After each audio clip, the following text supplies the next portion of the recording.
Theosophy, or the theosophical principle, has been a motivating influence on many prominent people. From Einstein to the great 18th century inventor and scientist Benjamin Franklin, to the early and lifelong member of the Theosophical Society, Thomas Edison. This is the common background of truth upon which they all draw, the perennial philosophy, as Aldous Huxley called it. And the scientists of the mind, too, have found echoes in theosophy. Carl Jung, Nietzsche, Schweitzer. All had known and documented affinities with the concept of reincarnation, which, as we know, is basic to theosophy. סטיבן הוקינג, הביג בנג, אמר לפני כמה חודשים בעיתונות הישראלית ובא שהאלוקים מבלבל אותנו. המדענים יודעים שיש מציאות אלוקית. הם רק באים להסביר איך נעשה הבריאה.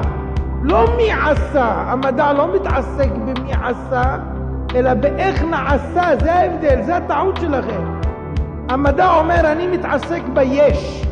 יש לי חומר, אני יכול לבדוק אותו. אני לא יכול להתעסק באין שאני לא רואה. מדע לא יכול להתעסק באין. אז הוא אומר, אחרי שאני רואה חומר, אני אומר כך.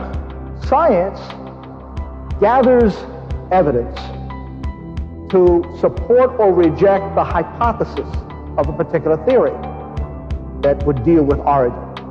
And so the role science plays is as an objective evidence gatherer. Is that human a product of natural processes, long periods of time, evolution? Or must there have been intelligence behind that human? I am absolutely astounded when I realize that in our society, the conventional answer to the question I've just asked is that that human being is a product of natural processes and long periods of time. To me, it's astounding that so many people have fallen for that silly idea. If it takes intelligence to make an arrowhead, why doesn't it take even more intelligence to create a human?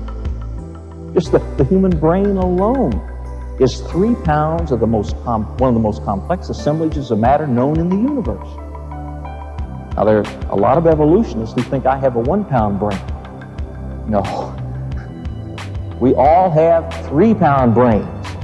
And this brain consists of about 100 billion brain cells or neurons. And a typical neuron is connected to over 1,000 other neurons.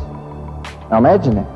Picture going into the back of your television set, and here's a junction, and radiating from that junction are 1,000 wires, each wire going to another junction, and that complex pattern repeated in slightly different forms 100 billion times. And you find somebody who believes that natural processes did that, and I'd like them to look me straight in the eye and tell me all about it. That is absolutely incredible. And yet that's what's being taught in our schools. And you and I, we are paying for that. אבל מחלוקת המדענים גדולה מאוד בעולם אם את לא יודעת. You have got a fantastic amount of information built into your body. You are intricately designed. You are extremely complex. Now, from time to time, mathematicians have asked a very natural question. Could natural processes, evolution, operating throughout the entire visible universe for billions and billions of years, could it produce these 4,000 books we see stacked up here? Or could it produce just the genetic material we know is in a bacteria, maybe 1 book's worth? Every study that I'm aware of, and I try to stay on top of all of them, have reached the same conclusion. No way, not even close. Probably the most thorough study of this nature was done at the Wistar Institute, Philadelphia, several years ago. 50 mathematicians, biologists got together one summer to wrestle with this question.